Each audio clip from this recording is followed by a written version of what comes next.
Hi guys, அஸ்ஸலாமு அலைக்கும். Welcome to Taha's kitchen. இன்றைக்கி தாஹாஸ் கிச்சனில் என்ன பார்க்க போகிறோன்னா உளுந்த வடை தான் பார்க்க போகிறோம். வாங்க எப்படி செய்கிறது பார்க்கலாம். நான் இதில் வந்து வெள்ளை உளுந்து ஒரு கப் எடுத்திருக்கேன், கருப்பு உளுந்து ஒரு கப் எடுத்திருக்கேன். நல்லா 4 மணி நேரம் நான் வந்து ஊற வச்சுருக்கேன். இப்போ வந்து ஒரு மிக்ஸி ஜாரில் வந்து இந்த கருப்பு உளுந்து வெள்ளை உளுந்து ரெண்டுமே சேர்த்து அரைச்சிட்டு வந்துடலாம். இப்போ வந்து இதுலேயே நான் வந்து உப்பு போட்டுக்கிறேன். அதுக்கப்புறமா வந்து கொஞ்சம் வந்து சோடா, இட்லி சோடா போட்டுக்கிறேன். அதுக்கப்புறமா வந்து பெருங்காயம் இதுலேயே நான் போட்டுக்கிறேன். இப்போ போய் அரைச்சிட்டு வந்துடலாம். ஏன் இதெல்லாம் நான் இதுலேயே போட்டு அரைச்சேன்னா அப்போது நல்லா மிக்ஸ் ஆகும் எல்லாத்துலேயும் சேர்த்து. அதனால தான் நான் இந்த மாதிரி அரைச்சிட்டு வந்துட்டேன். வடையோட கன்சிஸ்டன்சி வாங்க பார்க்கலாம் ஃபஸ்ட்டு. இப்போ நம்ம எடுத்து இந்த மாதிரி போட்டால் இழுத்துட்டு வந்து விழணும். ஸோ இந்த மாதிரி தான் இருக்கணும். வாங்க இப்போ மிக்ஸ் பண்ணிக்கலாம்.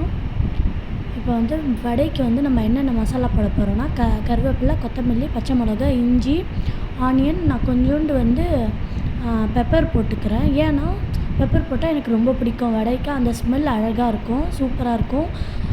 இஞ்சி கூட நிறைய பேர் போட மாட்டாங்க, ஆனால் நான் போட்டுக்கிறேன். இஞ்சி வந்து கருப்பு எள்ளு கருப்பு உளுந்து நம்ம போட்டிருக்கிறதுனால அந்த டேஸ்ட்டு நல்லாயிருக்கும். ஸோ அதனால் நான் போட்டுக்கிறேன். உங்களுக்கு வேணும்னா நீங்கள் ஸ்கிப் பண்ணிவிட்டு நீங்கள் வெங்காயம் இந்த மாதிரி மட்டும் கொத்தமல்லி, கருவேப்பிலை, பச்சை மிளகாய் இது மட்டும் நீங்கள் போட்டுக்கலாம். நான் வந்து இதோட சேர்த்து இதெல்லாம் மிக்ஸ் பண்ணிக்கலாம். இப்போ வந்து நல்லா மிக்ஸ் பண்ணிக்கலாம். இப்போ வந்து ஆயில் நல்லா சூடாகட்டும்.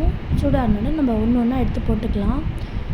நான் ஏன் இதில் ஓட்டெல்லாம் போடலை அப்படின்னாக்கா, வடையில் வந்து தட்டி போடலைன்னா நான் ஒரு கையில் கேமரா பிடிச்சிட்ருக்கேன், அதனால் எனக்கு வராது.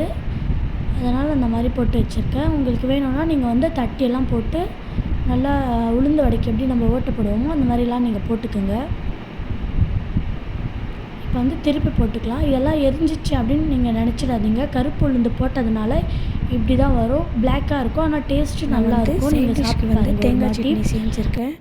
நீங்கள் வந்து கடல சட்னி, பொட்டுக்கடல சட்னி எப்படி வேணாலும் நீங்கள் செஞ்சுக்கலாம். ஆனால் ரொம்ப நல்லாயிருக்கும் தேங்காய் சட்னி.